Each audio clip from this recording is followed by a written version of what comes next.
30 mil na premyo sa contestant ng Showtime. Ingrata nga ba? O kulang lang? Oh, ayan, 30 mil. Oo nga. Gusto mo ba kami nabubuhay sa pamilya mo? Mag-thank you ka man lang, te. Okay na po. Ay, pasensya na. Anak pinalabas dahil naingayan sa gringo? Sir Gabe, critical nga ba ang kondisyon? Could have just said he's not well, pero yeah, let's record him while he's currently having an anxiety attack. Ako nga pa si James Yapper para maganda mga balita kaya sa Pilipinas. Nagkaroon ng mixed reaction ng mga netizen tungkol dito sa laro-laro pick ng Showtime kung saan nanalo ng 30 mil ang isang contestant. So panoorin muna natin. Kinuha na ni Mutia ang 30,000 pesos. Congratulations! Nagahang siya, ma'am. Ano ka ba sa 30 mil? Ha? Bakit? Lampas 3 buwan mo yan, ate, Oo na nga, sweldo. ate. Sabi po kasi nung anak ko, 16,000 po daw kasi yung bawat ng school. 16,000 ang? Parang practice niya po doon pag sumasakay sa aeroplano. Oh, ayan, 30 mil. Oo nga. Dalawang Gusto sakay mo ba na kami yan. nabubuhay sa pamilya mo? Peso 3 ka pang 40. Hindi ka ba ma-happy dyan? Oo. Ako, Nay, wala ka sa Wawawi. Hindi mo dadaan sa paghalik at pag-amoy kay Willie yan. At least meron kayong panimula, ate. At Oo. may ano pa, Oo, ipon sigurado pa. yan. Walang talo. Mag-thank you ka man lang, te. Okay na to. Okay na po. Ay, pasensya na. Okay na to. Okay na. Sige lang. Pwede lang. Pwede lang. Pagbibigyan kita Vice at sa Showtime, sabihin kayo sa akin 30 lang. Te, okay, kasi kung sakasakaling nag-pot ka, ate, itong sasagutin mo. Tingnan natin kung kaya mong sagutin. Okay. Anong bigas sa Pilipinas ang kilala rin sa tawag na mabako na itinanghal bilang second best rice in the world sa World's Best Rice Award na naganap sa Phnom Penh, Cambodia noong 2025. Alam mo ba kung anong tawag sa bigas na yun, ate? Sinandoming? Pakisagot. Ay. Buko pandan. Ayan, kasi cellphone mo yan eh. Ang tawag sa rice na yon ay buko pandan. Okay, ang tamang sagot ay dinorado. Ay, dinorado pala. Dinorado. Sorry. Yun yung alam ko eh, na una ko naisip eh. Okay, so ang sabi dito, no, yung unang side, yung mga bakit daw inaaway si nanay dito, kasi daw throughout gusto daw niya i-push yung premyo na makukuha niya yung mas malaki. Pero, syempre, i-risk din yun na pag mali ka, which is, I think mali nga kasi di niya nasagot, na wala ka makukuha. So dito, parang ina-encourage siya ng mga host na kunin mo na lang. Para at least meron ka pa rin pambuelo na 30,000 para dun sa anak mo. Pero yun nga, naging usap-usapan siya tulad ng mga comments na to. Namihasa to sa 4-piece malamang. Ramdam yung gigil device. Dapat tinayaan nyo mag-pot para lalo wala mauwi. Ewan ko na lang talaga imbis na mag-thank you. Okay na to. Maging thankful sa mga blessings. Maliit man yan o malaki. O kasi pwedeng springboard yan. Pwede ka na dyan magsimula eh. Ang gusto kasi ng karamihan ay pagsasali sila sa mga ganito. Ito na yung tapos na. Para ka nanalo sa loto. Wala na akong problema. Diba? Parang ayaw nila nang kukulangan pa rin sila sa mga tulong na binibigay sa kanila. Parang anong nangyayari, nagiging para ka ingrata. Tuloy. Maganda na rin to na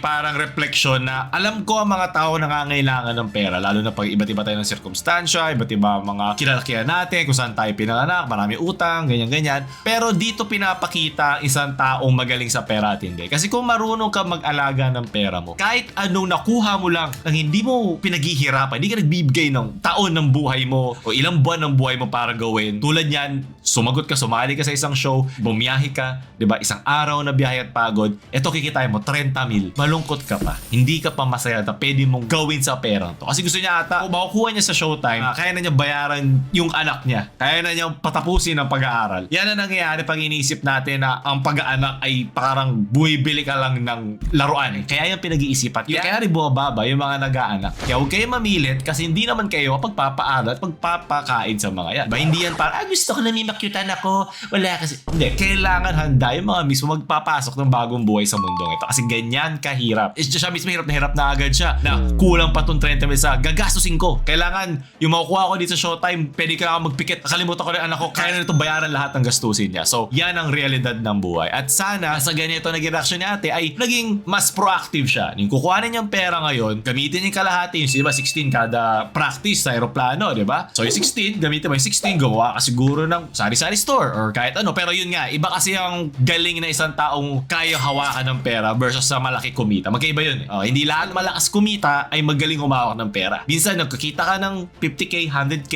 tatalbog sa kamay mo, gagastusin mo, kung ano mang gusto mo. Hindi naman masama gumastos sa sarili mo, pero iba ang magaling magpalaki ng pera. Iba pang parte ng utak to at skill set na pwede ka magkaroon. Diba? So, nakakalungkot lang na gano'n naging reaction niya, pero siguro na overwhelm lang din siya sa pwede niya sana makuha. Kala niya ata para tong challenge charity. Wala po tayo sa harap ng barangay para humingi ng mga ganyan. Gusto mo ba kami nabubuhay sa pamilya mo? Contestant po kayo at sana moving forward kung masali pa ulit kayo, di ba minsan may mga ulit-ulit na sumasali sa mga ganito, maging masaya na lang sa makukuha mo para yung mindset na yung madala mo sa tunay na buhay na okay, pag pala may bumasok sa akin pera, una ko agad dapat isipin, hindi, sana mas malaki pa nakuha ko, pero ano kayang pwede kong gawin para mapalaki pa tong perang meron ako ngayon. Kaya sobrang pro-investment ako at pro-conservation at preservation ng mga assets at pera si Dave mo kasi nga sobrang hirap din sa Pilipinas magkapera at sobrang hirap din panatilihin yung perang yun na para sa'yo. Kasi diba, isang sakit mo lang dahil hindi ganun kaganda ang ating mga programa pagdating sa pagbayad ng mga sakit o sa mga insurance na pwede na lang bayaran sana ng gobyerno, napakahirap kunin na ibang mga pag-ibig o MP2, pahihirapan ka pa para makuha ito na sana mabilis lang. Alam ko nakakainis pag lagi natin kinukumpara sa ibang bansa, pero saan pa ba natin ikukumpara? Ba't natin ikukumpara sa hindi naman kagandang standard, diba? So yun, ikukumpara mo sa ibang bansa na kayang alagaan na yung mga sakit ng mga magulang mo, yung pangunahing tuition fee ng iyong mga anak, ang laking tulong na hindi naman sinabing tulad sabi ni Vice, hindi naman kailangan buhayin ng gobyerno yung pamilya, pero yung tulungan lang, dyan na pupunta yung tax dapat natin kung gaano kagaling paggalawin ng gobyerno yung pera na meron tayo. So yeah, nakakalungkot lang at bakit gano'n ang kanya naging reaction tungkol dito. Hindi po siya masaya sa 30k kasi 300k ang talo sa scatter. Kulang pa ba sa pang-reband ang 30k? Hindi naman ata. So yep, sunod na balita. Ito naman galing kay Miss Iska to Gringo Chicken Ribs Friends Philippines Festival Mall. I am beyond disgusted with how your staff treated my family. Saying your restaurant isn't kid-friendly is a massive under. Buti pa kami dito, Pampamilyan Channel. Family-friendly.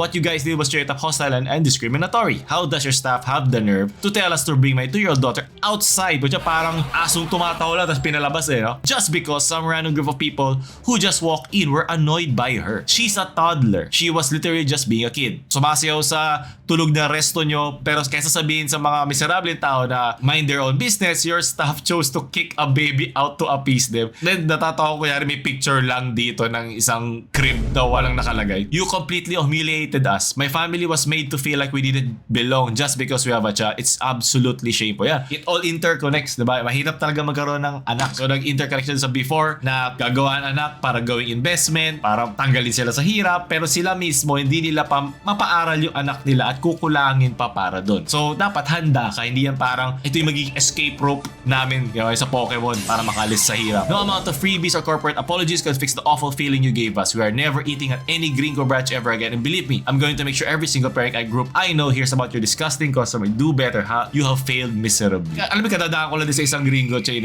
Ito, walang kumakain siguro dahil dito sa issue na ito. At nag-reply na rin dito yung Gringo. Gringo, we owe you an apology. A recent incident at our Festival Mall branch left the family feeling unwelcome. We take full responsibility for this. So, a member ng staff nila ang gumawa ng judgment call. So, nasaan yung manager? Yung mga ganyan na nag-i-involve sa pagpapalabas ng tao, hindi kasama ang manager. Di ba big deal yan? Customer service Kasi kailangan mo ng second opinion kasi kailangan mo malaman lahat ng factors involved. Maingay ba na hindi na nakakabuti sa lahat o maingay lang sabi ng isang table? Marang gano'n. Gringo's always been a place for the whole family. No parent should be made to feel uncomfortable. So, ang gagawin daw nila ay uulitin daw nila na magkaroon ng proper guest handling guidelines across our branches. Kasama mo na din yung manager dyan kasi baka wala yung manager nyo. Corrective action with the staff involved. Di lang yung staff. Kailangan yung manager din kasama dyan. Strengthening our commitment to creating a space where every guest and every family feels welcome. So, dahil nga sa sinabi ni nanay kanina na walang coupon or sorry or kahit ano pang freebie yan, hindi na rin sila nag-offer. So, we are sincerely sorry. Gringo is for families. Gringo is for everyone. Team Gringo. Tapos, enough na rin yung comment section. So, marami nagsasabi dito na never din kami kakain ng family ko sa resto na to. Is the staff also the manager? Or was it a directive from the manager? Yun yung gusto ko malaman Yung mga geto, hindi na natin to makikita. I doubt ilalabas pa nila to kasi pakukomplicate lang nila ito. Baka magkaroon lang ng butas, tatapusin nila doon. Ganoon naman lagi sa mga ganyan. At panguling balita nga na ito naman kay Sir Gabin kasi meron silang pinost recently sa kanilang mga platform na na-hospital siya, meron siya pinagdadaanan, tapos nagkaroon ng issue, health na talaga niya involved dito na bakit daw binidyohan pa yung kanya anxiety attack. Alam ko, hindi talaga siya komportable makita kasi syempre, comedy ang kanyang klase ng content. Pero, naiintindihan ko din kung bakit nila ito binidyo. Ay, iba kasi sinasabi cloud chasing, sana iba nila ay tinatago, tumagay itong problema. Pero I think yung way nila ng pagpakita ng pake sa kanilang mga followers is talaga lahat pinapakita nila. Alam ko sa ibang tao, ayaw nun, masyado na siyang encroaching sa privacy nila. Pero sa iba ring fans, gusto din naman nila yun. Ako personally, ayoko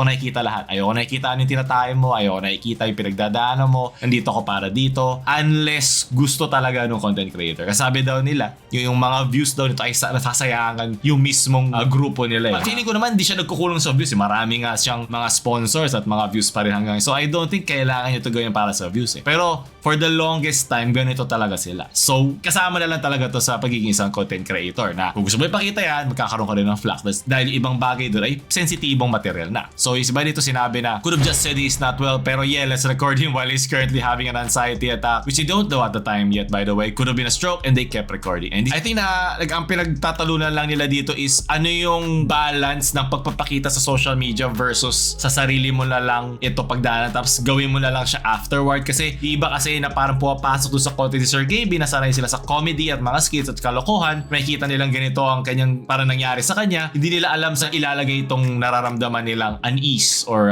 anxiety, ika nga. So ang sabi nila ito, galing daw ito sa kanyang pagiging sa breadwinner, diba, na araw-araw nagko-content. Kasi I think kuya nila ito yung tara nag-iisip paano kikita to, ano pag tumigil tayo mag-churn out ng content, mapapagod tayo. So hindi ko alam ano nangyari ko, bakit siya nagkaroon nito. Hindi na ako masyado nakapag deep dive sa lore niya. So ang gusto lang na tayo magpahinga ka, kaya sobrang big design na nagpapahinga. At wala siyang maitutulong sa'yo, literal parang nagsayang ka ng araw, pero sa'yo parang fulfilled ka. Gawin mo lang, basta syempre legal. So yun lang yung importante doon. Kasi nababash din sila yung mga iba nilang pranks tulad sa mga buhangin na OA na daw, na nawawala na daw siya ng creative juice para mag-isip ng bagong mga bagay. Pero ganoon talaga, yung grind ng YouTube or grind ng social media, ganyan katindi. As hindi lahat magkakaroon ng ganyan opportunity. So parang ang pakiramdam mo na, kailangan ko pang pahirapan kailangan ko pang dalingan. Kasi, alam mo yun, ganito lang, baka bukas laos na ako, bukas ganito lang mangyari sa akin. So, napinagdaanan ko din niya, kaya ngayon kung mapapansin, iba rin yung aking approach na ngayon sa content. Talagang yung nag-e-enjoy ako ang ginagawa ko. Minsan tumatama, minsan mali, pero dati masyado rin akong parang nagpo-focus doon, yung mga numero, hindi na. Kasi may iba na rin naman akong paraan para kumita, yung mga ganong bagay. Pero yung ganyan, bilang isang breadwinner din, kailangan mo magpahinga, Sir Gaby. Kung hindi ko na alam anong klaseng content pa ang gawin sa'yo. Ayoko naman makita sa isang black and white na video. So, ingat ka, hindi lahat ay para sa views. Pero kung bibigyan natin to ng something constructive, yun nga, baka binidyoan niya ito para makita ng kanyang fans kasi gusto rin nila makita update. Pero kasi sa iba masyado tong raw. May masyadong unfiltered na wait lang, bakit tahimik? Bakit walang laugh track? Bakit walang tumatawa at walang nakita? So, yun yung sa ibang tao, hindi nila kaya pa yun. Kasi minsan ang panonood nila ng mga YouTube videos, mga sa FB, ng mga doom scrolling ay para makalimutan ang realidad at minsan kalungkutan ng tunay na buhay. Doon sila nag-escape. Bakit nag-escape sila doon, makikita nila, oh shit, ba't ito na naman? Ito ay iniiwasan ko.